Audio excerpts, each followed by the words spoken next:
എല്ലാവർക്കും നമസ്കാരം.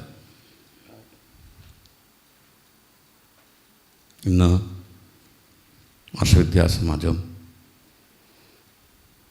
ഒരു പുതിയ സംരംഭം തുടങ്ങുകയാണ്. സത്സംഗം, സന്ധ്യാവന്ദന,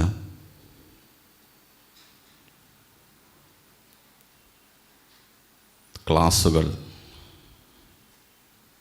സംശയനിവാരണം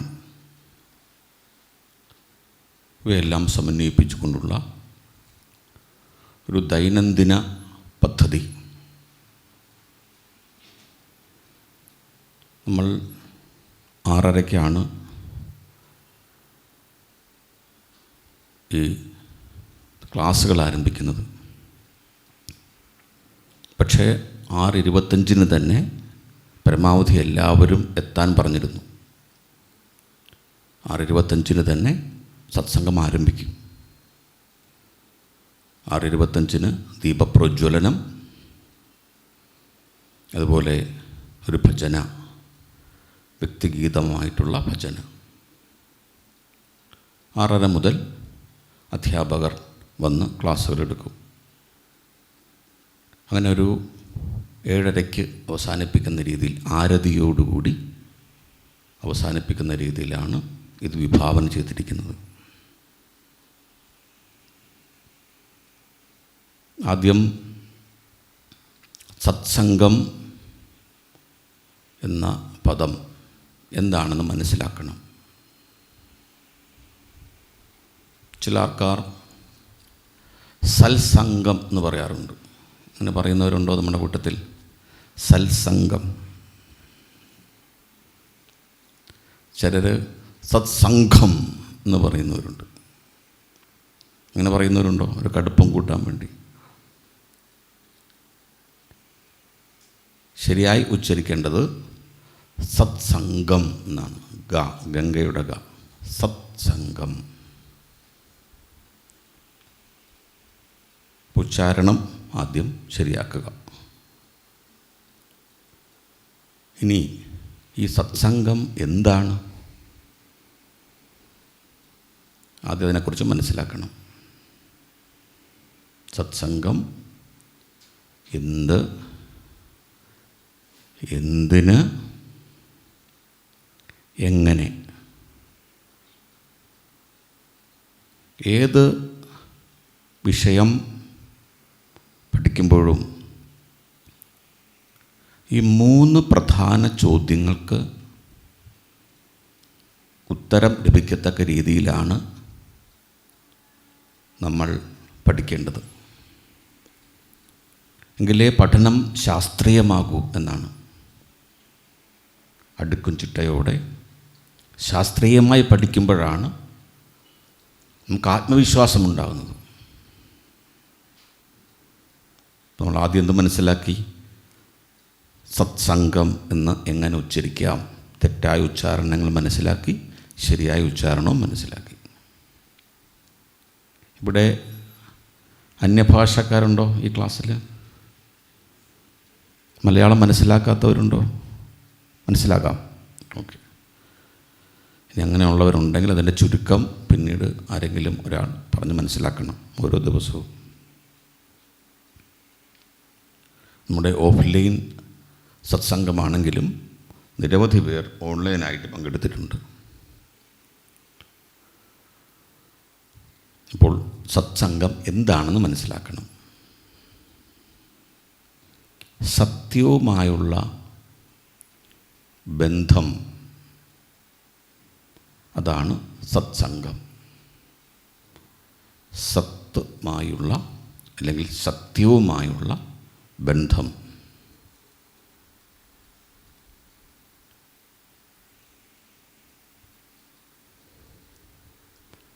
സത്യം എന്ന് പറഞ്ഞാൽ ആധ്യാത്മികമായി ചിന്തിക്കുമ്പോൾ സത്യം എന്ന് പറഞ്ഞാൽ പരമേശ്വരൻ അഥവാ ഈശ്വരനാണ് സത്യം. എന്തുകൊണ്ടാണ് ഈശ്വരനെ സത്യം എന്ന് വിളിക്കാൻ കാരണം? സത്സ്വരൂപൻ, സത്യസ്വരൂപൻ എന്നൊക്കെ വിളിക്കാൻ കാരണം എന്താണ്? അദ്ദേഹമാണ് എന്നുമുള്ളത്. ഈ ലോകം ഉണ്ടാകുന്നതിന് മുമ്പ്, കാലം ഉടലെടുക്കുന്നതിന് മുമ്പ്, ജീവജാലങ്ങളും ചരാചരങ്ങൾ, ജീവനുള്ളതും ജീവനില്ലാത്തതുമൊക്കെ ഉണ്ടാകുന്നതിന് മുമ്പ് ഉണ്ടായിരുന്നവൻ ആയതുകൊണ്ടാണ് ഈശ്വരൻ എന്നുമുള്ളവനാകുന്നത്. അന്നും ഉണ്ടായിരുന്നു, ഇന്നും ഉണ്ടാകും, നാളെയും ഉണ്ടാകും. പരമയാഥാർത്ഥ്യമാണ്. അതുകൊണ്ടാണ് അദ്ദേഹത്തെ സനാതനൻ, സത്യസ്വരൂപൻ, സത്യം, പരമസത്യം, പരമയാഥാർത്ഥ്യം, ആത്യന്തിക സത്യം എന്നൊക്കെ ശ്രീ പരമേശ്വരനെ വിശേഷിപ്പിക്കുന്നത്. സംഘം എന്ന് പറഞ്ഞാൽ ബന്ധം എന്നാണ്. ബന്ധം, കൂടിച്ചേരൽ, ഉപാസന എന്നൊക്കെ പറയാം, കോണ്ടാക്റ്റ് ചെയ്യുക. അപ്പോൾ സത്സംഗം എന്ന് പറഞ്ഞാൽ മനസ്സിലാക്കുക, സത്യവുമായുള്ള, ഈശ്വരനുമായുള്ള ബന്ധം, കോണ്ടാക്റ്റ് എന്ന് തന്നെയാണ്. അതാണ് ആധ്യാത്മികമായി സത്സംഗം എന്ന് പറയുമ്പോഴത്തെ അർത്ഥം. അതാണ്. അപ്പോൾ ഈശ്വരനുമായി കൂടിച്ചേരാനുള്ള പല തരം ഉപാസനകൾ നമ്മൾ പഠിക്കാറുണ്ട്. ഏതൊക്കെയാണ് ആ ഉപാസനകൾ? പ്രാണായാമം, ജപം, ധ്യാനം, പ്രാർത്ഥന, സ്വാധ്യായം, സത്സംഗം. 6 സാധനകൾ. ഈ സത്സംഗം എന്ന് പറഞ്ഞാൽ സാധനയ്ക്ക് ശേഷമുള്ള, സാധന സമയത്തും അതിന് ശേഷവും ഈശ്വരനെ അറിഞ്ഞ് അനുഭവിച്ച് സാക്ഷാത്കരിച്ചിരിക്കുന്ന അവസ്ഥയ്ക്കാണ് സത്സംഗം എന്ന് പറയും. അങ്ങനെ നോക്കുമ്പോൾ ആനന്ദധ്യാനം എന്ന് പറയുന്നതും സാധന അനുഷ്ഠാനവുമെല്ലാം സത്സംഗമായിട്ട് വരും. ഈശ്വരനുമായി ബന്ധം പുലർത്തുക, അത് പ്രധാനമായി ഒരർത്ഥമാണത്. രണ്ടാമത്, ഈശ്വരൻ നൽകിയ ദർശനം, ശാസ്ത്രം, സനാതനധർമ്മം, ഇവയെ ശരിയായി പഠിക്കൽ, മനസ്സിലാക്കൽ, ആ ധർമ്മതത്വവുമായി സമന്വയിച്ചുകൊണ്ടിരിക്കൽ, പെരുമാറൽ, ഇടപെടൽ എല്ലാം സത്സംഗമായിട്ട് വരും. ഈശ്വരനുമായിട്ടുള്ള ബന്ധം, ഈശ്വരൻ നൽകിയ സനാതനധർമ്മം, അത് പിന്നീട് മനസ്സിലാക്കുന്നു. സനാതനധർമ്മത്തിൻ്റെ ആ ഐഡിയോളജി, ദർശനമാണ്. ഐഡിയോളജി എന്ന് വിളിക്കാൻ പാടില്ല, ദർശനമാണ് നമുക്കുണ്ടാകേണ്ടത്. നമുക്കും ലോകത്തിനും നന്മയുണ്ടാകുക, നിരന്തരം നമ്മളെ ഉയർത്തിക്കൊണ്ടുവരിക, ലോകത്തെയും ഉയർത്തുക. ഉദ്ധരേതാത്മനാത്മാനം, നമ്മൾ തന്നെ ഉയർത്തിക്കൊണ്ടിരിക്കുക. കൃണ്ണുന്തോ വിശ്വമാര്യം മനുർഭവ ജനയാദേവ്യം ജനം ആത്മനോ മോക്ഷാർത്ഥം ജഗത് ഹിതായച എന്നൊക്കെ പറയുമ്പോൾ നമ്മളെയും ഉയർത്തുക, ലോകത്തെയും ശ്രേഷ്ഠമാക്കുക. ഇതാണ് സനാതനധർമ്മ താല്പര്യം. ഈ ചിന്താഗതി, ഈ ദർശനം നമുക്ക് ബൗദ്ധിക തലത്തിലുണ്ടാവണം, മാനസിക തലത്തിൽ വേണം. നമ്മൾ പറയുന്നത്, എഴുതുന്നത്, കമ്മ്യൂണിക്കേറ്റ് ചെയ്യുന്നതെല്ലാം ഇതനുസരിച്ചാവണം. നമ്മൾ കായിക പ്രവൃത്തി ചെയ്യുമ്പോഴും ഈ ദർശനം അനുസരിച്ചായിരിക്കണം. അങ്ങനെ ആകുമ്പോഴും നമ്മൾ സത്യവുമായി സംഘത്തിലാണ്, സത്സംഗമാണ്. ഈശ്വരനുമായുള്ള ബന്ധം, അതുപോലെ ഈ ശാസ്ത്രം നൽകിയ ഗുരുപരമ്പരകളുമായിട്ടുള്ള ട്യൂണിങ് അല്ലെങ്കിൽ അഭേദ്യമായ ബന്ധം, സനാതനധർമ്മശാസ്ത്രവുമായിട്ടുള്ള ബന്ധം, ഇതെല്ലാം സത്സംഗമാണ്. ഈശ്വരൻ, പരമേശ്വരൻ, ഗുരുപരമ്പരകൾ, സനാതനധർമ്മം ഇവയുമായിട്ടുള്ള നിരന്തര ബന്ധം,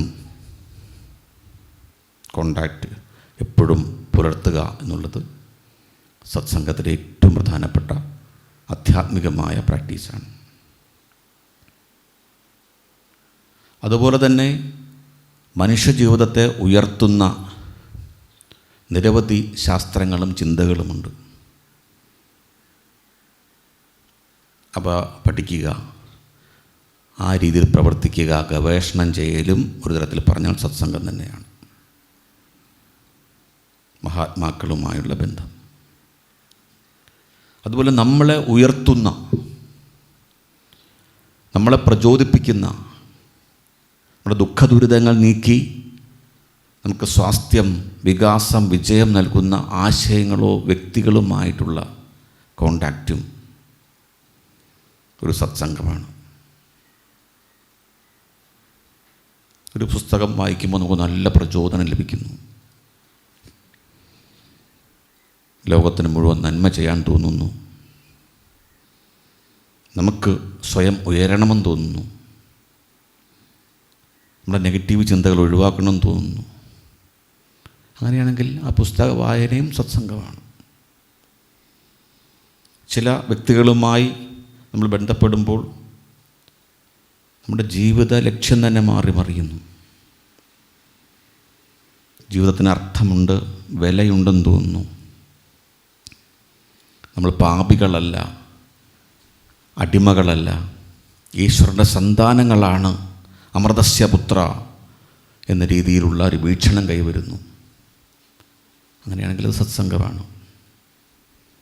നമുക്ക് ധാരാളം കഴിവുകൾ, ഗുണങ്ങൾ, അറിവ് വികസിപ്പിക്കാനുള്ള കാര്യങ്ങൾക്ക് പ്രചോദനമാകുന്നു, പ്രചോദനം നൽകുന്നു, നമ്മളെ പഠിപ്പിക്കുന്നു, തെറ്റുകൾ തിരുത്തുന്നു, സംശയ നിവാരണം ഉണ്ടാക്കുന്നു. ഇതെല്ലാം സത്സംഗത്തിലൂടെ മാത്രമേ സംഭവിക്കാറുള്ളൂ. ഇപ്പോൾ സജ്ജന സംസർഗം എന്ന് പറയുന്നതും സത്സംഗമാണ്.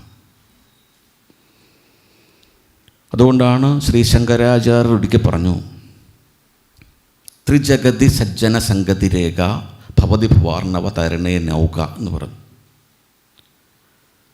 അതിൻ്റെ അർത്ഥം ഈ 3 ലോകങ്ങളിലും, സ്ഥൂല, സൂക്ഷ്മ, കാരണ ലോകങ്ങളിലും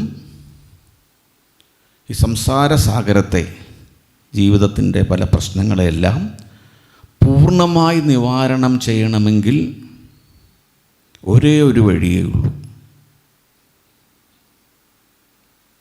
യഥാർത്ഥ തരത്തിലുള്ള സജ്ജനങ്ങളുമായുള്ള സംസർഗം. നമുക്ക് സത്യം നമ്മളെ ബോധിപ്പിക്കുന്ന വ്യക്തികളുമായി, നന്മയിലേക്ക് പ്രചോദിപ്പിക്കുന്ന, വ്യക്തിപരമായ സമാജമായി നമുക്ക് നന്മയിലേക്ക് നയിക്കുന്ന വ്യക്തികളുമായി, നമ്മുടെ ജീവിതത്തെ കൂടുതൽ സുന്ദരമാക്കുന്ന, മനോഹരമാക്കുന്ന, ലോകത്തെ പുരോഗതിയിലേക്ക് നയിക്കുന്ന ചിന്തകളുമായും വ്യക്തികളുമായി. ഇതാണ് സത്യം ശിവം സുന്ദരം എന്ന് പറയുന്നത്. സത്യം ശിവം സുന്ദരത്തിലേക്ക് നയിക്കുന്ന ആശയങ്ങൾ, വ്യക്തികളുമായുള്ള സംസർഗവും സത്സംഗമാണ്. അതുകൊണ്ടാണ് ഈ സജ്ജന സംസർഗം മാത്രമാണ് 3 ലോകങ്ങളിലും നമ്മുടെ എല്ലാ ദുരിതങ്ങളും നീക്കി നമുക്ക് ഏറ്റവും ഉയരത്തിലേക്ക് കൊണ്ടുപോകാനുള്ള ഒരേ ഒരു മാർഗം. ത്രിജഗതി സജ്ജന സംഗതി രേഖ, ഇതിനല്ലാതെ വേറൊന്നില്ല എന്നാണ് പറയുന്നത് ശ്രീ ശങ്കരാചാര്യരാണ്.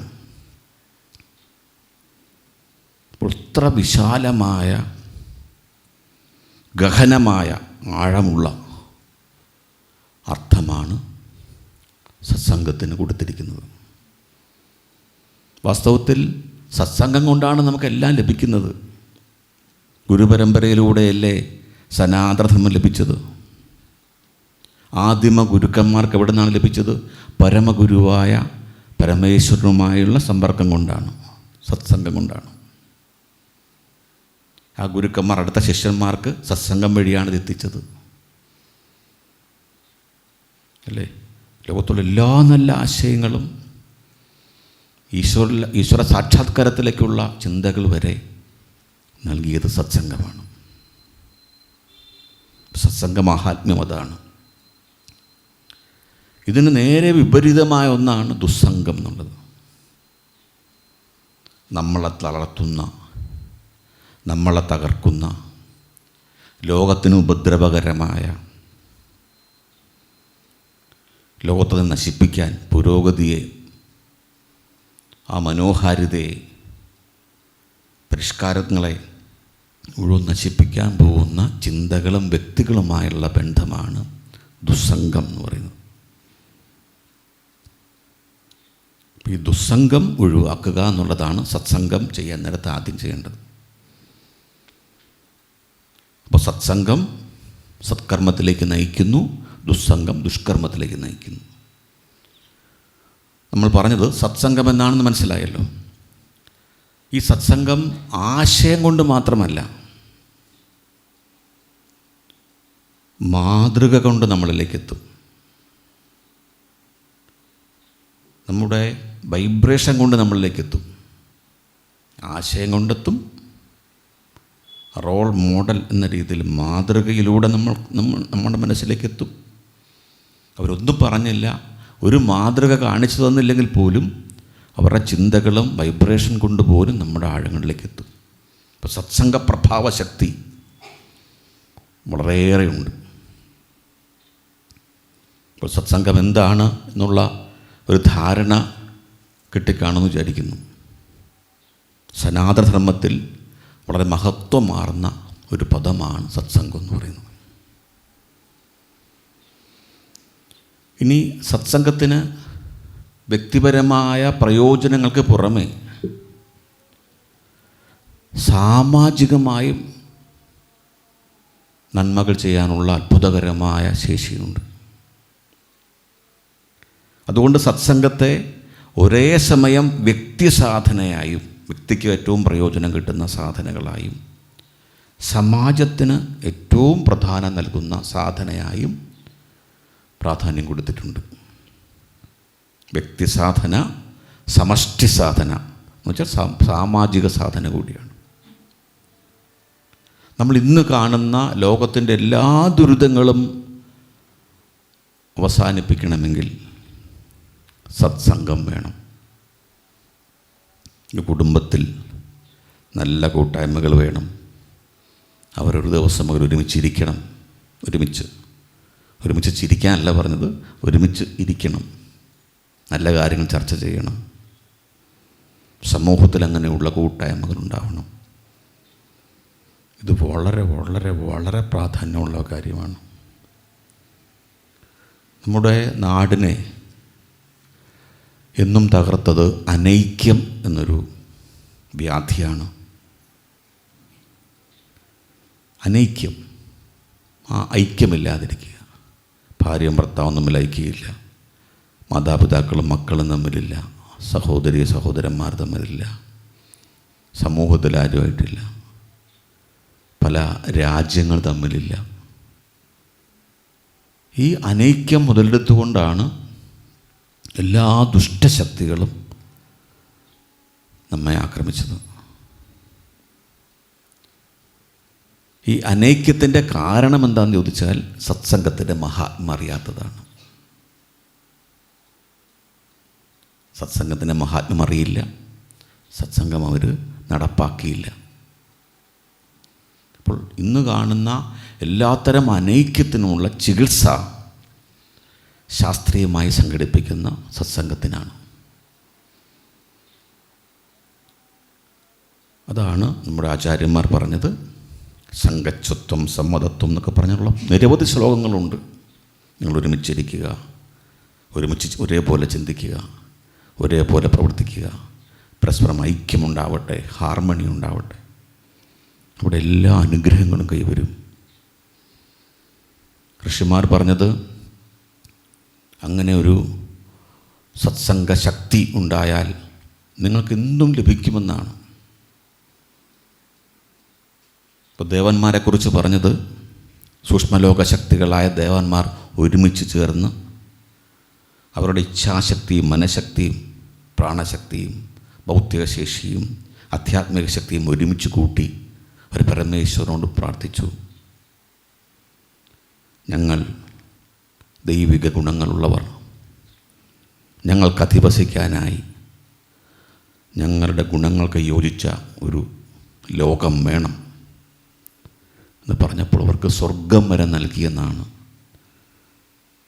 താല്പര്യം. ഭൂമിയെ സ്വർഗമാക്കാൻ പോലും സത്സംഗത്തിന് കഴിയും. ദേവലോകം മാത്രമല്ല, ഭൂമിയെ സ്വർഗമാക്കാനും ഇവിടെ കുറച്ച് പേർ വിചാരിച്ചാൽ അവരുടെ മനഃശക്തിയും ബൗദ്ധിക ശേഷികളും ഇച്ഛാശക്തിയും അവരുടെ പ്രവർത്തനങ്ങളെല്ലാം ഒരുമിച്ച് ചേർത്താൽ കഴിയും.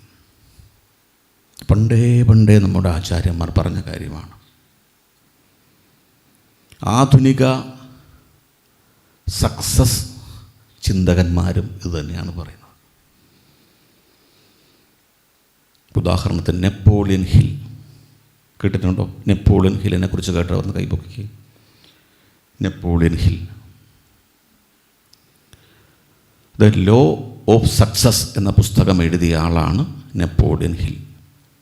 വിജയത്തിൻ്റെ നിയമങ്ങൾ എന്നാണ് അദ്ദേഹം പറഞ്ഞത്. അദ്ദേഹം വിജയത്തിന് പല വിജയരഹസ്യങ്ങൾ കണ്ടെത്തി പറഞ്ഞ ആളാണ്. ഈ രഹസ്യങ്ങളെല്ലാം നമ്മുടെ ആചാര്യന്മാർ നേരത്തെ പറഞ്ഞത് തന്നെയാണ്. നമ്മുടെ ആചാര്യന്മാരുടെ പുസ്തകങ്ങൾ വായിച്ചിട്ടോ സ്വാധീനം കൊണ്ടാണോ അദ്ദേഹം എത്തിയതെന്ന് നമുക്കറിയില്ല. ഏതായാലും സ്വാമി വിവേകാനന്ദനെ പോലെ, പരമഹംസ യോഗാനന്ദജിയെപ്പോലെ നിരവധി വേദാന്താചാര്യന്മാരും യോഗാചാര്യന്മാരുമൊക്കെ പാശ്ചാത്യ ദേശത്ത് നമ്മുടെ സന്ദേശം പ്രചരിപ്പിച്ചിട്ടുണ്ട്. അവരുടെ സ്വാധീനം കൊണ്ടായിരിക്കാം ഇത് കിട്ടിയത്. ഒരുപക്ഷെ സ്വന്തമായ ഗവേഷണം കൊണ്ടുമാകാം. ഏതായാലും നമ്മുടെ ദർശനത്തിൻ്റെ കോർ ഫിലോസഫിയായി നിൽക്കുന്ന, കോർ ആശയമായി നിൽക്കുന്ന ഒരു കാര്യമാണ് ഇവരൊക്കെ പറയുന്നത്. നമ്മളിൽ തന്നെ ഫെയ്ത്ത് ഉണ്ടാവുക, ബിലീഫല്ല, ഫെയ്ത്ത് ഉണ്ടാവുക. എനിക്കെന്തും ചെയ്യാൻ കഴിയും എന്നുള്ള ആത്മവിശ്വാസം ഉണ്ടാവുക, ആത്മാഭിമാനം ഉണ്ടാകുക. അങ്ങനെയാണെങ്കിലാണ് വിജയം കിട്ടുക. ഈ ആത്മവിശ്വാസത്തിൻ്റെ സുവിശേഷം പാശ്ചാത്യ ദേശങ്ങളിൽ പരത്തിയത് യോഗാചാര്യന്മാരും വേദാന്താചാര്യന്മാരുമാണ്. ചരിത്രം പരിശോധിച്ചറിയാം. സ്വാമി വിവേകാനന്ദനൊക്കെ കൊടുങ്കാറ്റ് പോലെ പാശ്ചാത്യ ദേശങ്ങളിൽ പ്രചാരണം നടത്തിയത് പുതിയ ദർശനമായിട്ടാണ്. അന്ന് അവർക്ക് പരിചയമുള്ളതെല്ലാം അടിമത്തമുണ്ടാക്കുന്ന ദർശനങ്ങളാണ്. മനുഷ്യൻ പാപിയാണ്, ദൈവത്തിൻ്റെ അടിമയാണ് എന്ന രീതിയിലുള്ള കൺസെപ്റ്റാണ് സെമിറ്റിക് മതങ്ങൾ പറയുന്നത്. അവർക്ക് ഈശ്വരനുമായി ബന്ധപ്പെടുക ചിന്തിക്കാൻ പോലും പാടില്ല. ദൈവത്തെ കണ്ടാൽ അപ്പോൾ മരിക്കും എന്നാണ് പഴയ നിയമത്തിൽ പറഞ്ഞിരിക്കുന്നത്. ദൈവത്തെ കണ്ടാൽ മരിക്കും. ദൈവത്തെപ്പോലെ ആകാൻ ശ്രമിക്കുന്ന ആശയം പോലും വന്നാൽ പ്രശ്നമാണ്. ഇവിടെ ഈ സനാതനധർമ്മത്തിൽ മാത്രമാണ് ഈശ്വരൻ നമ്മളിൽ കുടികൊള്ളുന്നു. ആ ഈശ്വരനെ സാക്ഷാത്കരിക്കലാണ് മാനവ ജീവിത ലക്ഷ്യം എന്നുകൂടി പറയുന്ന ഒരേ ഒരു ദർശനമേ ലോകത്തുള്ളൂ. യഥാർത്ഥ ആത്മവിശ്വാസത്തിൻ്റെ ദർശനം. ഈ സക്സസ് ചിന്തകരുടെ കൃതികളൊക്കെ പഠിക്കുമ്പോൾ നമുക്ക് മനസ്സിലാകുന്നത് ഇത് തന്നെ വേറെ രീതിയിൽ അവർ പറഞ്ഞിരിക്കുന്നു. അടിമത്ത ദർശനമോ അതുപോലെ പാപി ദർശനമോ അല്ല അവർ പറഞ്ഞത്. നമുക്കെന്തും ചെയ്യാൻ കഴിയും എന്ന ദർശനമാണ്. അതാരുടെ ദർശനമാണ്? അടിസ്ഥാന ദർശനം തന്നെ ഇതാണ്. സ്വാമി വിവേകാനന്ദനൊക്കെ പറഞ്ഞത് ഈശ്വരനെക്കുറിച്ച് അറിയണമെങ്കിൽ പോലും ആദ്യം ആത്മവിശ്വാസം വേണമെന്നാണ്. ആത്മവിശ്വാസമുള്ളവനെ യഥാർത്ഥ ഭക്തനാകാൻ കഴിയൂ. അല്ലാത്തവൻ ഭീരുവായതുകൊണ്ട് ദൈവത്തെ വിളിക്കും. നരകത്തു നിന്ന് രക്ഷ നേടാൻ വേണ്ടി ദൈവത്തെ വിളിക്കും. അല്ലെങ്കിൽ പ്രശ്നങ്ങളെ നേരിടാൻ കഴിവില്ലാതെ ദൈവത്തെ എപ്പോഴും വിളിച്ചുകൊണ്ടിരിക്കും. അല്ലെങ്കിൽ സ്വർഗത്തിന് വേണ്ടി, വരങ്ങൾക്ക് വേണ്ടി ആഗ്രഹിക്കുന്ന കാര്യം നടക്കാൻ വേണ്ടി ദൈവത്തെ വിളിക്കും. ഭക്തൻ ശക്തനായിരിക്കും. അപ്പോൾ ശരിയായ ഈശ്വര ദർശനവും ഈശ്വരനുമായുള്ള ബന്ധം കൂടി, ശരിയായ ഈശ്വരനുമായുള്ള ബന്ധം കൂടി പറഞ്ഞത് നമ്മൾ മാത്രമാണ്. ഇതാണ് വ്യത്യാസം. അതുപോലെ വിജയത്തിൻ്റെ യഥാർത്ഥ ആശയം പറയുമ്പോൾ പോലും യഥാർത്ഥ വിജയം എന്താണെന്ന് പറഞ്ഞു. അതിലേക്കുള്ള മാർഗം കൂടി നമ്മുടെ ആചാര്യന്മാർ പറഞ്ഞു. ഇച്ഛാജ്ഞാന ക്രിയാശക്തി എന്നാണ് പറഞ്ഞത്. ഇച്ഛാശക്തി ഉണ്ടാവണം. ജ്ഞാനശക്തി ഉണ്ടാവണം, ക്രിയാശക്തി വേണം. അത് പറയാൻ കാരണം ഈ നെപ്പോളിയൻ ഹില്ലിൻ്റെ ചില ഗവേഷണ ഫലങ്ങളെ നോക്കിയ സമയത്താണ് അത്ഭുതകരമായ സാമ്യം കണ്ടെത്തിയത്. നെപ്പോളിയൻ ഹില്ലിൽ നിന്ന് പഠിച്ചിട്ടല്ലോ ഉപനിഷത്തുകൾ എഴുതിയത്. അവർക്ക് മുമ്പുള്ള യോഗാചാര്യന്മാർ നെപ്പോളിയൻ ഹില്ലിൽ നിന്ന് പഠിച്ചിട്ടല്ലോ എഴുതിയത്. നെപ്പോളിയൻ അടുത്ത കാലത്ത് ജീവിച്ചിരുന്ന ഒരാളാണ്. അദ്ദേഹം പറഞ്ഞത് ഏത് വിജയത്തിന് വേണ്ട 4 കാര്യങ്ങൾ അദ്ദേഹം പറഞ്ഞു. ഒന്ന്, കൃത്യവും വ്യക്തവുമായ ലക്ഷ്യബോധം. അതുതന്നെയാണ് ഇച്ഛാശക്തി എന്ന് പറയുന്നത്. വ്യക്തമായിരിക്കണം, ലക്ഷ്യതന്ത്രം എന്നാണ് പറയുന്നത്. നമ്മൾ എവിടെയാണ് എത്തേണ്ടതെന്ന് വ്യക്തമായിട്ടുള്ള ബോധ്യം നമുക്കുണ്ടാവണം. എപ്പോൾ എത്തണം എന്ന് തീരുമാനിക്കണം. എവിടെയെങ്കിലും വിജയിച്ചാൽ പോരാ, എപ്പോഴെങ്കിലും വിജയിച്ചാൽ പോരാ. ഇത്ര സമയത്തിനുള്ളിൽ നമുക്ക് ഈ ലക്ഷ്യം നേടാൻ കഴിയണം. കൃത്യമായിരിക്കണം, വ്യക്തമായിരിക്കണം. ബ്രെയിന് മനസ്സിലാവണം. ചില ആൾക്കാർ പറഞ്ഞു എനിക്ക് കുറേ അറിവ് സമ്പാദിക്കണം. കുറേ എന്നാണ്, ബ്രെയിന് മനസ്സിലാവില്ല. കുറേ പൈസ ഉണ്ടാക്കണം. കുറേ എന്താണ് കുറേ? വ്യക്തമായിരിക്കണം, കൃത്യമായിരിക്കണം. എത്ര സമയത്തിനുള്ളിൽ എവിടേക്ക് എത്തണം, ഏത് നിലവാരത്തെത്തണം. ഇതുതന്നെയാണ് ഇച്ഛാശക്തി എന്ന് പറയുന്നത്, ലക്ഷ്യതന്ത്രം എന്ന് പറയുന്നതാണ്. രണ്ടാമത് നെപ്പോളിയൻ ഹില്ല് പറയുന്നത് അത് എന്തു വില കൊടുത്തും നേടും എന്നുള്ള ഒരു ബോധ്യം നമ്മുടെ ഉപബോധ മനസ്സിനെ കിട്ടണം. ഉപബോധ മനസ്സിനെ അത് വിശ്വസിപ്പിച്ച് കഴിഞ്ഞാൽ എളുപ്പമായി. അതിനുവേണ്ടി ഇത് എഴുതി, ഒരു വിഷൻ ബോർഡ് പോലെ എഴുതി രാവിലെയും വൈകുന്നേരവും നോക്കണം എന്ന് പറഞ്ഞു. ഇത് തന്നെ നമ്മുടെ വേദാന്തം പറഞ്ഞിട്ടുണ്ട്. ഒരാശയത്തെപ്പറ്റി കേൾക്കുക, അത് വായിക്കുക, ചിന്തിക്കുക, അതായിത്തീരുക. അദ്ദേഹം തന്നെയാണ് പറഞ്ഞത്. ഇത് 2 കാര്യങ്ങളും ഇച്ഛാശക്തി എന്നുള്ള വാക്കിലുണ്ട്. നെപ്പോളിയൻ ഹില്ല് പറഞ്ഞ ആദ്യ കാര്യം ലക്ഷ്യം നിശ്ചയിക്കുക, മനസ്സിന് ബോധ്യം കൊടുക്കുക. മൂന്നാമത് നെപ്പോളിയൻ ഹില്ല് പറഞ്ഞത് സ്പെഷ്യലൈസ്ഡ് ആയിട്ടുള്ള നോളജ് നേടുക എന്നുള്ളതാണ്.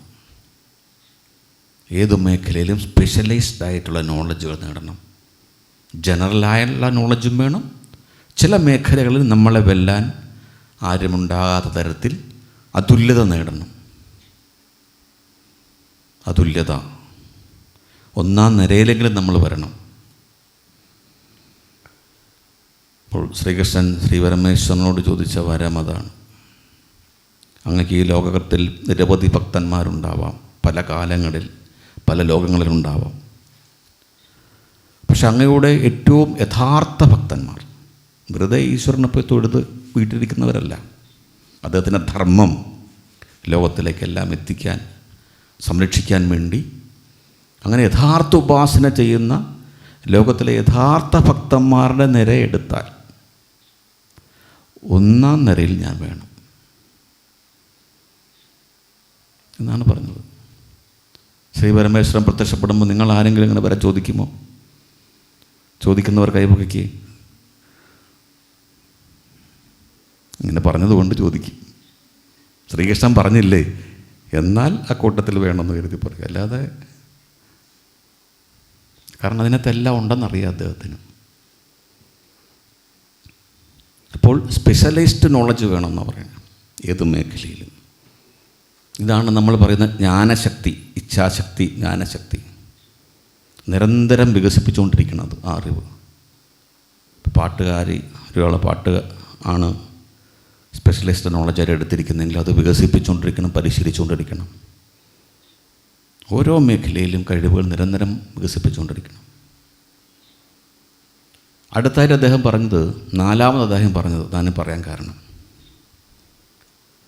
മാസ്റ്റർ മൈൻഡ് അലയൻസ് എന്നാണ് അദ്ദേഹം പറഞ്ഞത്. മാസ്റ്റർ മൈൻഡ് അലയൻസ് എന്ന് പറഞ്ഞാൽ എന്താണെന്നറിയാമോ? ഒരു വീട്ടിലാവട്ടെ, സമൂഹത്തിൽ, രാഷ്ട്രത്തിൽ ഒരേപോലെ ചിന്തിക്കുന്ന, ലോകത്തിന് നന്മ ചെയ്യണമെന്ന് ആഗ്രഹിക്കുന്ന, പരസ്പരം സ്നേഹവും ബഹുമാനവും പരസ്പര സഹായ സഹകരണങ്ങളും ചെയ്യുന്ന കുറച്ച് പേർ ഉണ്ടെങ്കിൽ, അവരൈക്യത്തോടെ ഇരിക്കുമെങ്കിൽ ഇവിടെ എല്ലാ അനുഗ്രഹങ്ങളും കൈവരും. ഇതിലാണ് മാസ്റ്റർ മൈൻഡ് പ്രിൻസിപ്പിൾ അദ്ദേഹം പറഞ്ഞത്. ഇതാണ് നമ്മൾ പറഞ്ഞല്ലേ, ഋഗ്വേദത്തിൽ സംഘചത്വം സമ്മതത്വം എന്ന ഋഗ്വേദത്തിലും അഥർവവേദത്തിലുമൊക്കെ നിരവധി ശ്ലോകങ്ങളുണ്ട് ഇതുമായിട്ട് ബന്ധപ്പെട്ട്. ഒരുമിച്ചിരിക്കൂ, ആ ശക്തി കൊണ്ട് തന്നെ നമുക്ക് എല്ലാം ലഭിക്കും എന്നൊക്കെ പറയുന്ന ഈ മാസ്റ്റർ മൈൻഡ് അലയൻസ് എന്ന് നെപ്പോളിയൻ ഹില്ല് പറഞ്ഞ അതേ കാര്യങ്ങൾ പണ്ടേ നമ്മുടെ ഋഷിമാർ പറഞ്ഞിട്ടുണ്ട്. സത്സംഗപ്രഭാവശക്തി. ഈ മാസ്റ്റർ മൈൻഡ് പ്രിൻസിപ്പിൾസ് അനുസരിച്ചുള്ള കൂട്ടായ്മകളാണ് മാസ്റ്റർ മൈൻഡ് അലയൻസ്. ഇതാണ് അദ്ദേഹം 4ാമത്തെ വിജയ രഹസ്യമായിട്ട് പറഞ്ഞത്. ഇത് വെറുതെ പറഞ്ഞതല്ല അദ്ദേഹം. നെപ്പോളിയൻ ഹില്ല് ലോകത്തിലെ 1-ാം നമ്പർ കോടീശ്വരന്മാരെ, വിജയത്തിലേക്കെത്തിയ രാഷ്ട്രീയ നേതാക്കന്മാരെ, ഭരണാധികാരികളൊക്കെ 500 പേർ അദ്ദേഹം ഇൻ്റർവ്യൂ ചെയ്തു. ഡീറ്റെയിലായിട്ട് ഇൻ്റർവ്യൂ ചെയ്തു. അവരുടെ വിജയ രഹസ്യം, അവർ പിന്തുടരുന്ന ശീലങ്ങൾ, അവർ വിജയത്തിലേക്ക് എത്തിച്ചു എന്ന് അവർ പറയുന്ന കാര്യങ്ങൾ, ഇതെല്ലാം പഠിച്ച് അനലൈസ് ചെയ്തിട്ടാണ് അദ്ദേഹം ഈ 4 കാര്യങ്ങൾ പറഞ്ഞത്. കുറേ കാര്യങ്ങൾ പറഞ്ഞിട്ടുണ്ട്, പക്ഷേ ഈ 4 കാര്യങ്ങൾ പ്രധാനപ്പെട്ട കാര്യമാണ് ഞാൻ പറഞ്ഞത്. ഇതിൽ 4ാമത് അദ്ദേഹം പറഞ്ഞ മാസ്റ്റർ മൈൻഡ് അലയൻസ് എന്ന് പറഞ്ഞാൽ മാസ്റ്റർ മൈൻഡ് പ്രിൻസിപ്പിൾസ് അനുസരിച്ചുള്ള കൂട്ടായ്മകൾ. അതാണ് ഈ സത്സംഗം എന്ന് പറയുന്നത്. ഇതില്ലാതെ വന്നതാണ് നമ്മുടെ പ്രശ്നം. ഒരു ഉദാഹരണം, ഞാനൊരു ചെറിയ ഉദാഹരണം പറയാം. നമ്മളിപ്പോൾ ഇവിടെ ബാലരാമപുരത്താണ്. ബാലരാമപുരത്തിലെ നമ്മുടെ ജനങ്ങൾക്ക് ആഴ്ചയിലൊരിക്കലെങ്കിലും കൃത്യസമയത്ത് ഒരുമിച്ച് കൂടാൻ പറ്റിയ ഒരു സംവിധാനമുണ്ടെങ്കിൽ, എന്നിട്ട് ആൾക്കാർക്ക് എങ്ങനെ പാര വയ്ക്കാൻ ചിന്തിക്കലല്ല, അങ്ങനെ കൂടി ആൾക്കാർക്ക് എങ്ങനെ സഹായം ചെയ്യാം നമ്മളെക്കൊണ്ട് എന്നൊരു കൂട്ടായ്മ ഉണ്ടെങ്കിൽ എന്തൊക്കെ നടക്കുമെന്നറിയാം. ചിട്ടയോടെ വ്യക്തമായിട്ട് ഇത് ആവിഷ്കരിച്ചാൽ ആഴ്ചയൊരിക്കലെങ്കിലും, ചിലപ്പോൾ വളരെ ദാരിദ്ര്യം കൊണ്ട് വിഷമിക്കുന്ന ഒരാളുണ്ടെന്നിരിക്കട്ടെ, നമ്മുടെ എല്ലാം 1 രൂപ മതി അയാൾക്ക്, അയാൾ ആത്മഹത്യ രക്ഷിക്കാനായിട്ട്, അല്ലേ? 1 രൂപയോ 10 രൂപയോ കൊടുക്കാൻ ആർക്കാ പറ്റാത്ത? ഒരാൾക്ക് വിദ്യാഭ്യാസമില്ല, വേറെ ആൾക്ക് സൗജന്യ ട്യൂഷൻ എടുത്ത് കൊടുക്കാൻ പറ്റും. എന്തെല്ലാം കാര്യങ്ങൾ ചെയ്യാം ഒരുമിച്ച് ആൾക്കാർ ചേർന്നാൽ. പക്ഷെ നമുക്ക് ആ ശീലമില്ല. ഈ ശീലം ഉള്ളവർ അത്ഭുതങ്ങൾ നേടുന്നുണ്ട്. നമ്മൾ ചരിത്രത്തിൽ നിന്ന് പാഠം പഠിക്കണം, നമ്മുടെ അനുഭവങ്ങളിൽ നിന്നെങ്കിലും പാഠം പഠിക്കണ്ടേ?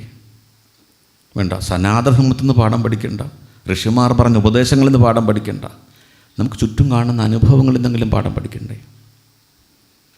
എന്തുകൊണ്ടാണ് ക്രിസ്തു മതത്തിലേക്കും ഇസ്ലാം മതത്തിലേക്കും നിരവധി ആൾക്കാർ പോകുന്നത്? എന്തുകൊണ്ടാണ്? പോയ ആൾക്കാരെ പിടിച്ചിരുന്നത് എന്തുകൊണ്ടാണ്?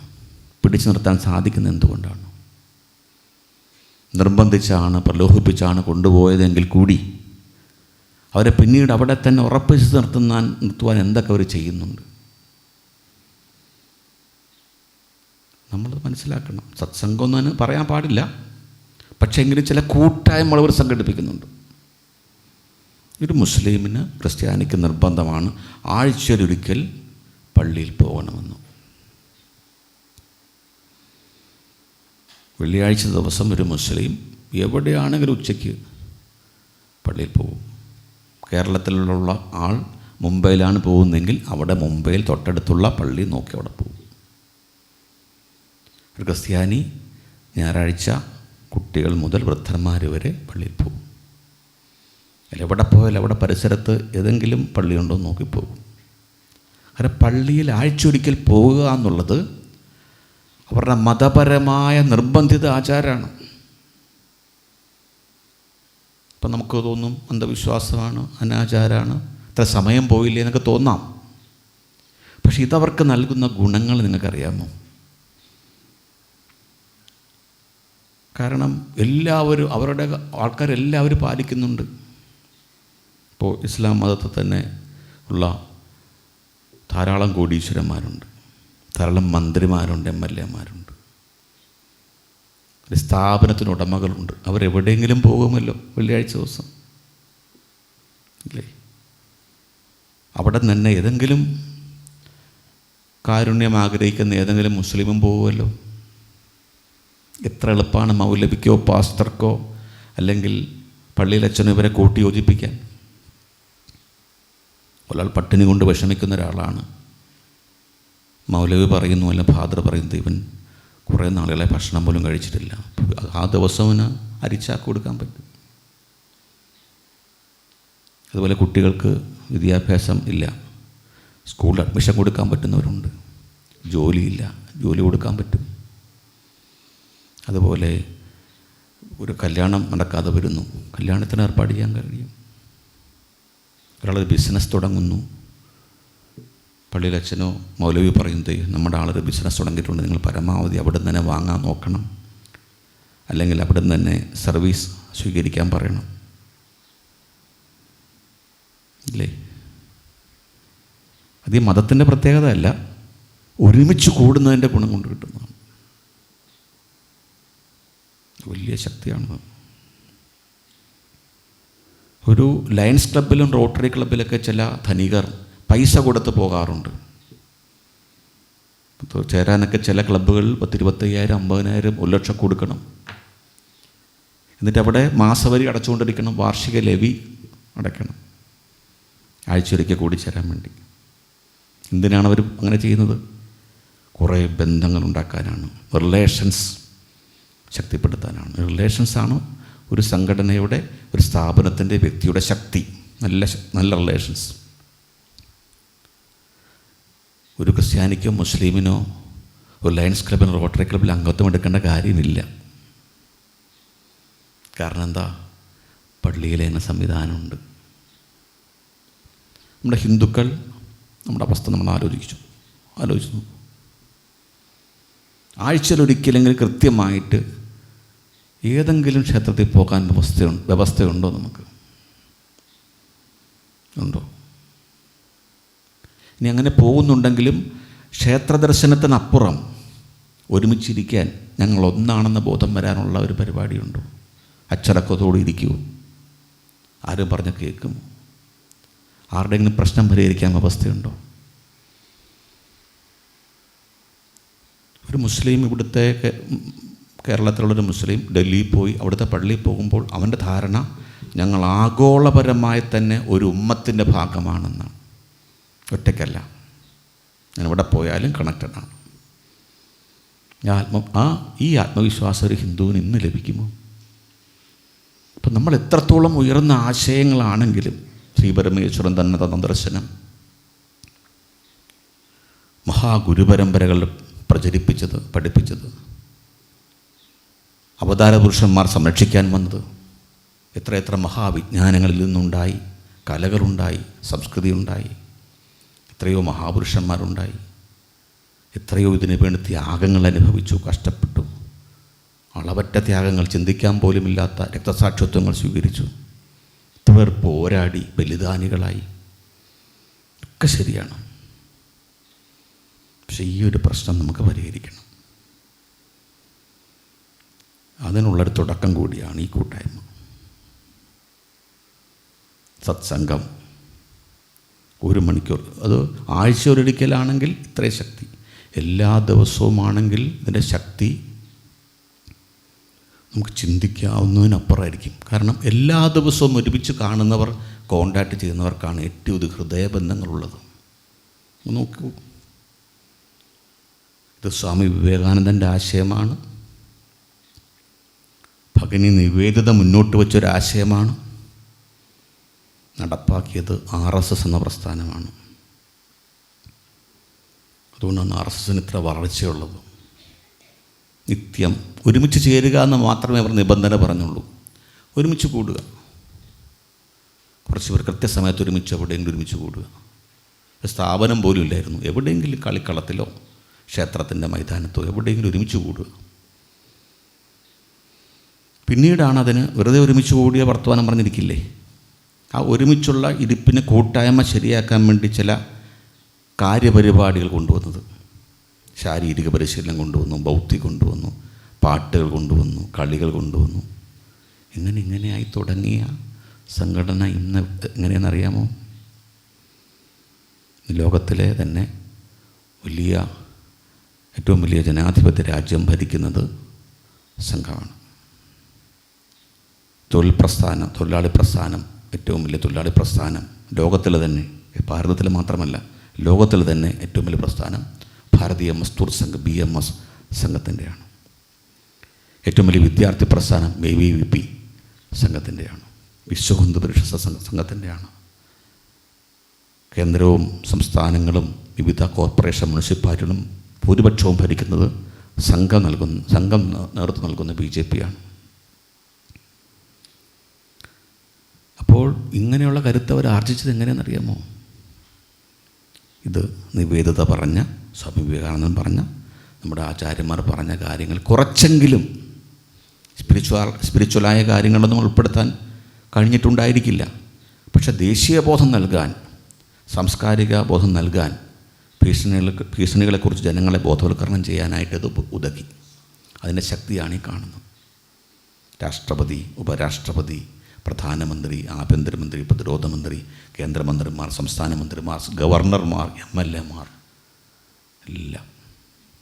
അപ്പോൾ ഇത് നമ്മുടെ മുമ്പിൽ കണ്ട ഒരനുഭവമാണ്. നമ്മുടെ ഒരു അനുഭവമാണ്. ഹിന്ദു സംഘടനയുടെ അനുഭവം ഞാൻ പറഞ്ഞു, ക്രിസ്ത്യാനികളുടെ മുസ്ലിങ്ങളുടെ വിജയരഹസ്യവും പറഞ്ഞു. അപ്പോൾ സത്സംഗം എന്നുള്ളത് അത്രത്തോളം ശക്തമായ ഒരു ആശയമാണ്. നമ്മളെല്ലാ ദിവസവും ഭക്ഷണം കഴിക്കുന്നില്ലേ? ഇന്ന് വേണ്ട നാളെ ആയാൽ മതി എന്ന് പറയാറുണ്ടോ? അപ്പോൾ മനോഹരമായി എല്ലാവർക്കും പ്രയോജനം ലഭിക്കുന്ന രീതി നടത്തണമെന്ന് മാത്രമാണ് നിബന്ധന. അതിൽ പോയതുകൊണ്ട് ഒരുമിച്ചിരിക്കാൻ വേണ്ടി മാത്രം പോയിട്ട് സമയം കളയരുത്. ആ 1 മണിക്കൂർ കൊണ്ട് അവർ കുറേയേറെ കാര്യങ്ങൾ അറിയാൻ സാധിക്കണം. അവരുടെ ജീവിതത്തിൽ പുരോഗതി ഉണ്ടാകുന്ന കാര്യം ഉണ്ടാക്കാൻ കഴിയണം. ഞങ്ങളൊന്നാണ്, ഒറ്റക്കെട്ടാണ്, ഞങ്ങൾ ഇത്രയും പേരുണ്ടെന്നുള്ള സംഘടിത ബോധം നൽകുവാൻ കഴിയണം. അങ്ങനെയൊക്കെ ആണെങ്കിലേ ഇതുകൊണ്ട് പ്രയോജനമുള്ളൂ. ബോറടിപ്പിച്ച് കുറച്ച് പേരെല്ലാവരും കൂടെ 1 മണിക്കൂർ ഇരുന്നിട്ട് എന്താ കാര്യം? അങ്ങനെ ഇരിക്കരുത്. പ്രയോജനമുണ്ടാവണം, ഐക്യമുണ്ടാവണം, ശക്തി ഉണ്ടാവണം, ഒറ്റക്കെട്ടാണെന്ന് ബോധ്യം വരണം, കുറേ കാര്യങ്ങൾ കിട്ടണം. അതിൽ നിന്ന് ഒന്നുകിൽ അറിവ് കിട്ടണം, അല്ലെങ്കിൽ പുതിയ കാഴ്ചപ്പാട് കിട്ടണം. അങ്ങനെ 1 മണിക്കൂർ നമ്മൾ ഒരുമിച്ചിരിക്കാൻ തീരുമാനിച്ചിരിക്കുകയാണ്. സാധ്യമാവുന്നിടത്തോളം ഞാൻ തന്നെ എടുക്കാം. പക്ഷേ പല യാത്രകളൊക്കെ ഉള്ളതുകൊണ്ട്, അവിടെ പല നെറ്റിൻ്റെ പ്രശ്നങ്ങളൊക്കെ ഉള്ളതുകൊണ്ട് അത് മുഴുവൻ ഞാൻ തന്നെ എടുക്കാൻ പറ്റണമെന്നില്ല. ഇവിടെ സീനിയറായ അധ്യാപകരുണ്ട്, അവർ ചെയ്യും. നമ്മളെല്ലാവരും പങ്കെടുക്കേണ്ട ഒരു വലിയൊരു പരിപാടി ഉണ്ടെന്നിരിക്കട്ടെ, അപ്പോഴാണെങ്കിൽ നമ്മളതിന് ഇളവ് നൽകുക. ഇനി നിങ്ങൾക്കും ഇത് ചെയ്യാൻ കഴിയും, സീനിയർ അധ്യാപകർക്ക് മാത്രമല്ല. കാരണം സത്സംഗത്തിനൊരു കാര്യപദ്ധതി നമ്മൾ വച്ചിട്ടുണ്ട്. അത് നിങ്ങൾക്കും ചെയ്യാൻ കഴിയും. കാരണം ഓരോന്നിനൊരു സമയം കൊടുത്തുകൊണ്ടൊരു പദ്ധതിയുണ്ട്. ഇവിടെ മധുസൂദൻ ജി പഠിപ്പിക്കും നിങ്ങളെ, മധുച്ചേട്ടൻ അല്ലേ, മധുച്ചേട്ടനോ മധു അച്ഛനോ പഠിപ്പിക്കും നിങ്ങളെ. അത് ജനറലായ ആർക്കും ചെയ്യാൻ കഴിയും. ഒരാൾ വന്നിരിക്കാനുള്ള ഒരു ധൈര്യം ഉണ്ടാവണമെന്ന് മാത്രമേ ഉള്ളൂ. അതുള്ളവരെന്ന് കൈപൊക്കിക്കേ. ഇവിടെ വന്ന് ഇരുന്ന് നയിക്കാൻ മനസ്സും ധൈര്യവുമുള്ളവർ കൈപൊക്കിക്കേ. പഠിപ്പിച്ചു തരാം. കുറേ പേരൊക്കെ കൈപൊക്കി. അഭിരാമി വലിയ ഉച്ചത്തിൽ അല്ലേ. അത് സാമാന്യ സത്സംഗമാണ്, ആർക്കും ചെയ്യാൻ കഴിയും. എന്താ ആ രീതിക്കനുസരിച്ച് പോയാൽ മതി. പിന്നെ വിശേഷ സത്സംഗമുണ്ട്. സാമാന്യ സത്സംഗമുണ്ട്, വിശേഷ സത്സംഗമുണ്ട്. വിശേഷ സത്സംഗം എന്ന് പറഞ്ഞാൽ ഒന്നുകിൽ ചിലപ്പോൾ ആധ്യാത്മിക ക്ലാസ് ആയിരിക്കും. അപ്പോൾ അത് പഠിപ്പിക്കാൻ കഴിവുള്ളവരെ ചെയ്യാവൂ. കൈപൊക്കിയത് കൊണ്ടാകില്ല, അത് പഠിപ്പിക്കാൻ കഴിവുണ്ടാകും. അല്ല, അവർ പറയുന്നത് വേറെ കൈത്തീരും. ബൗദ്ധിക സത്സംഗമുണ്ട്. ആധ്യാത്മിക കാര്യങ്ങളെ പഠിപ്പിക്കുമ്പോൾ സ്വാധ്യായം എന്ന് പറയും, സ്വാധ്യായ സത്സംഗം. ബൗദ്ധിക കാര്യങ്ങൾ പഠിപ്പിക്കുമ്പോൾ ബൗദ്ധിക സത്സംഗം, ചരിത്രം പോലുള്ള കാര്യങ്ങളും സമകാലീന പ്രശ്നങ്ങളും പഠിപ്പിക്കുമ്പോൾ ബൗദ്ധിക സത്സംഗം. സാധന പഠിപ്പിക്കുമ്പോൾ സാധനാ സത്സംഗമായിട്ട് വരും. ഇനി ശാരീരിക പരിശീലനങ്ങൾ പഠിപ്പിക്കാം, യോഗവിദ്യയോ വ്യായാമക വിജ്ഞാനമോ പഠിപ്പിക്കാം നമ്മൾ. അപ്പോൾ വ്യായാമകി വിജ്ഞാനം പഠിപ്പിക്കുന്നതാണെങ്കിൽ, യോഗവിദ്യ പഠിപ്പിക്കുന്നതാണെങ്കിൽ അത് ശാരീരിക സത്സംഗമാകും. നിങ്ങളെല്ലാവരും കൂടി ഒരു ദിവസം ഭജന പാടാൻ തീരുമാനിച്ചത് ഭജൻ സത്സംഗമാകും. അപ്പോൾ ഇത് മുടങ്ങാതെ നോക്കുക നിങ്ങൾ. പരമാവധി ആണ്, പരമാവധി എന്ന് നമ്മൾ പറയുന്നുള്ളൂ. ഈ പരമാവധി എന്ന് പറഞ്ഞതുകൊണ്ട് സാധ്യമാവുന്നിടത്തോളം എന്ന വാക്കുപയോഗിച്ചതുകൊണ്ട് അത് ഒഴിവാക്കാൻ തോന്നരുത്. അത് 1 മണിക്കൂറിൽ ഒതുങ്ങി നിൽക്കണം. 1. 2, അവർക്ക് എന്തെങ്കിലും പ്രയോജനം കിട്ടണം. ഐക്യത്തെ, ശക്തിയെ, ആധ്യാത്മിക ബോധത്തെ, സനാതനധർമ്മത്തോടുള്ള പഞ്ചമഹാകർത്തവ്യങ്ങൾ ചെയ്യാനുള്ള കർത്തവ്യനിഷ്ഠയെ പ്രോജ്വലിപ്പിക്കുന്നതായിരിക്കണം. അങ്ങനെ നമ്മളെല്ലാവരും തീരുമാനിക്കുന്നു. ഓക്കെ അല്ലേ? പരമാവധി എല്ലാവരും പങ്കെടുക്കുക, എല്ലാ ദിവസവും പങ്കെടുക്കുക. ഇതാണ് സത്സംഗത്തെക്കുറിച്ച് പറയാനുള്ളത്. ഇനി ഈ സത്സംഗത്തോടൊപ്പം തന്നെ ചില ക്ലാസ്സുകൾ സംഘടിപ്പിക്കാൻ പരിപാടിയുണ്ട്. കാരണം നേരത്തെ എല്ലാ ദിവസവും ക്ലാസ്സുകളുണ്ടായിരുന്നു ഇവിടെ. ഞായറാഴ്ച ദിവസം സുദർശനം ക്ലാസ് മലയാളത്തിൽ, തിങ്കളാഴ്ച ദിവസം സുദർശനം ക്ലാസ്സിൻ്റെ ഇംഗ്ലീഷ്, ചൊവ്വാഴ്ച ദിവസം ആധ്യാത്മിക ശാസ്ത്രം ക്ലാസ്, ബുധനാഴ്ച ദിവസം ആധ്യാത്മിക ശാസ്ത്രത്തിൻ്റെ ഇംഗ്ലീഷ്, വ്യാഴാഴ്ച ദിവസം ഭാരതീയ സംസ്കൃതി ക്ലാസ്,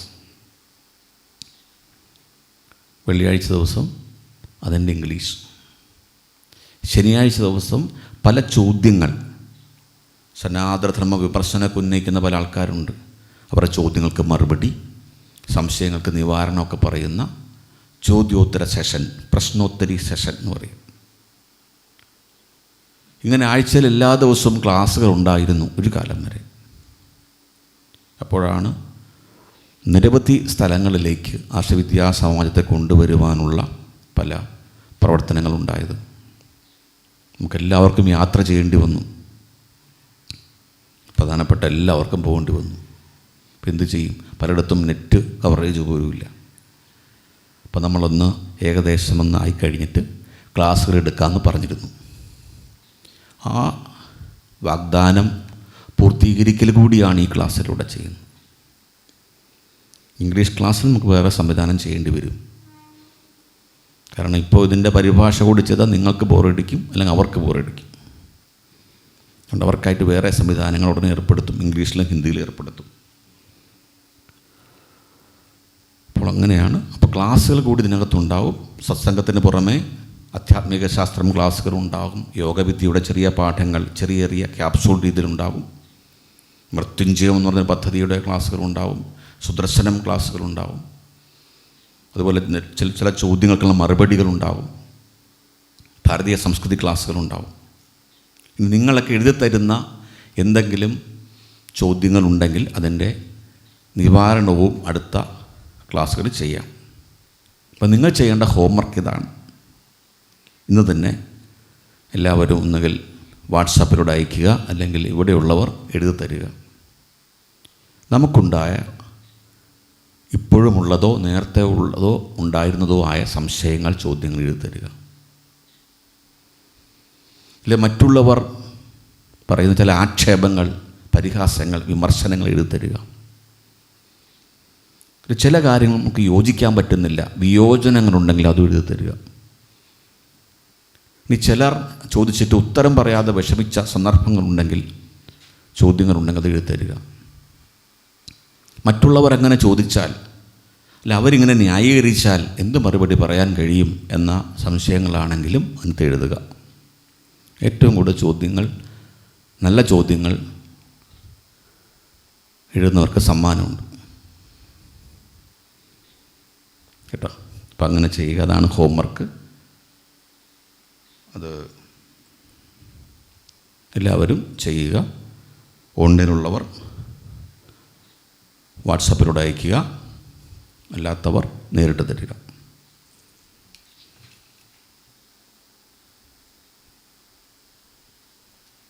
നമ്മൾ നാളെ മുതൽ ചെയ്യുമ്പോൾ, കാരണം 6:30-ക്കാണ് ക്ലാസ് തുടങ്ങുന്നത്. 6:30 മുതൽ 7:30 വരെ ആയതുകൊണ്ട് 6:25 നമ്മുടെ 6:25 മുതൽ 7:30 വരെയാണ് നമ്മുടെ സത്സംഗം. അപ്പോൾ നമ്മൾ 6:30 എന്ന് പറഞ്ഞതൊരു സന്ധ്യസമയമാണ്. ചില ആൾക്കാരൊക്കെ സാധനയൊക്കെ ചെയ്യുന്ന സമയമായതുകൊണ്ട് ഒരു 10 മിനിറ്റെങ്കിലും സാധനയ്ക്ക് വേണ്ടി മാറ്റിവെക്കാൻ തീരുമാനിച്ചിട്ടുണ്ട്. ഇന്ന് ചെയ്തില്ലെന്നേ ഉള്ളൂ. അപ്പോൾ ആധ്യാത്മിക ശക്തികളുടെ കേന്ദ്രീകരണം ഉണ്ടാവും ഇതിലൂടെ. ഭൗതിക ശക്തിയും മാനസിക ശക്തി, ഇച്ഛാശക്തിയും മാത്രമല്ല, ആധ്യാത്മിക ശക്തികളുടെ കേന്ദ്രീകരണം കൂടി ഉണ്ടാവും.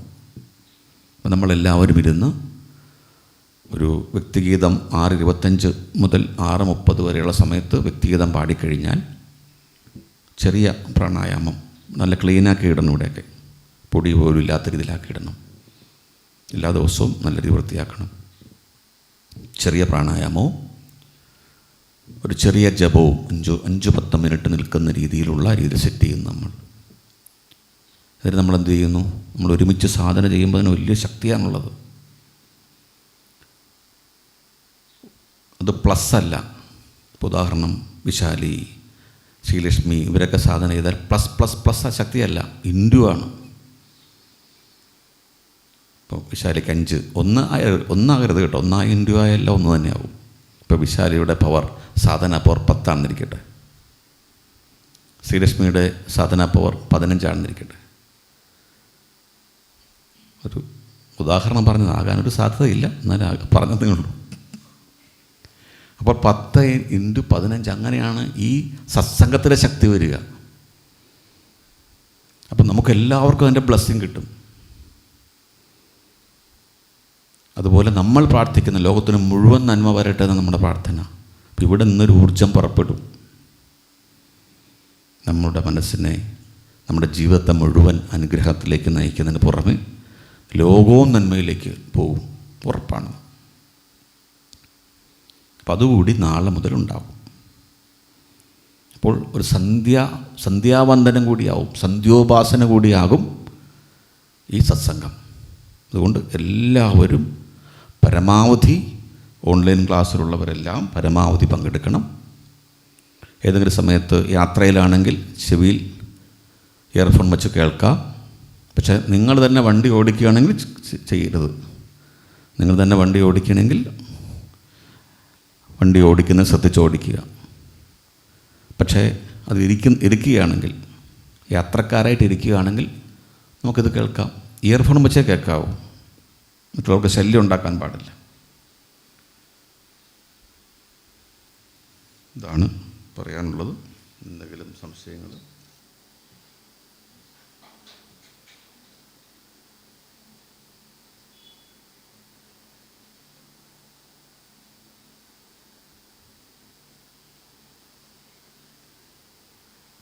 സംശയങ്ങൾ എഴുതി ചോദിക്കാനുള്ള ഒരു നമ്പർ ചോദിച്ചിട്ടുണ്ട്. RN ശർമാജി നമ്മൾ കൊടുത്തിട്ടുണ്ട്. സനാതനധർമ്മത്തിനെതിരെ നിരവധി വ്യക്തികളും പ്രസ്ഥാനങ്ങളും അനേകം ആക്ഷേപങ്ങളും പരിഹാസങ്ങളും വിമർശനങ്ങളും നടത്താറുണ്ട്. ഇതെല്ലാം അക്കമിട്ട് യുക്തിഭദ്രമായ ശാസ്ത്രസമ്മതമായ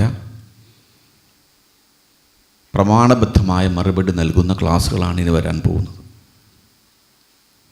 അത് അവർ പറയുന്നതിലെ തർക്കശാസ്ത്ര ദോഷങ്ങൾ കൂടി ചൂണ്ടിക്കാണിച്ചുകൊണ്ടാണ് നിങ്ങൾ ചെയ്യാൻ പോകുന്നത്. വെറുതെ അല്ല. നമ്മളൊരു കാര്യത്തിന് മറുപടി പറയാൻ മാത്രമല്ല ചെയ്യാൻ പോകുന്നത്, അവർ ഉന്നയിക്കുന്ന ആ പ്രശ്നത്തിലുള്ള വൈരുദ്ധ്യം, കോൺട്രാഡിക്ഷൻസ്, ബയാസ്, ധാരണാദോഷങ്ങൾ, അതുപോലെ ന്യായവൈകല്യങ്ങൾ, ഫാലസീസ്, ഇതൊക്കെ ചൂണ്ടിക്കാണിച്ചുകൊണ്ട് മറുപടി കൊടുക്കാൻ കഴിയും. എല്ലാം നമുക്ക് പഠിക്കാം കേട്ടോ. അപ്പോൾ വെറുതെ ഒരാൾക്ക് മറുപടി കൊടുക്കലല്ല, അയാൾക്ക് കൂടി നല്ല ബോധം കൊടുക്കലാണ് നമ്മുടെ ലക്ഷ്യം.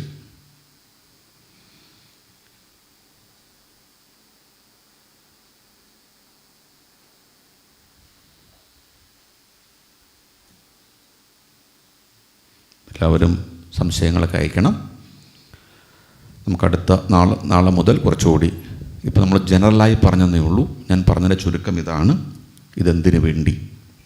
സത്സംഗത്തിൻ്റെ ആവശ്യകത മനസ്സിലായല്ലോ. എല്ലാ ദിവസവും വേണ്ട സാധനയായിട്ടാണ് സത്സംഗത്തെ പറഞ്ഞിരിക്കുന്നത്. നിത്യസാധന, നിത്യമായിട്ട് ചെയ്യണം. ഒരേ സമയം വ്യക്തി സാധനയാണ്, സമഷ്ടി സാധനയാണ്. എല്ലാവിധ പ്രയോജനങ്ങളും സമൂഹത്തിനും നമുക്കും എല്ലാ തലങ്ങളിലും, ബൗദ്ധിക തലത്തിലും ശാരീരിക തലത്തിലും സാമാജിക തലത്തിലും ആധ്യാത്മിക തലത്തിലും നൽകാൻ പറ്റുന്ന സാധനയാണ്. എല്ലാവരും നല്ല ശ്രദ്ധയോടുകൂടി തന്നെ ഇരിക്കണമെന്ന് അഭ്യർത്ഥിക്കുന്നു.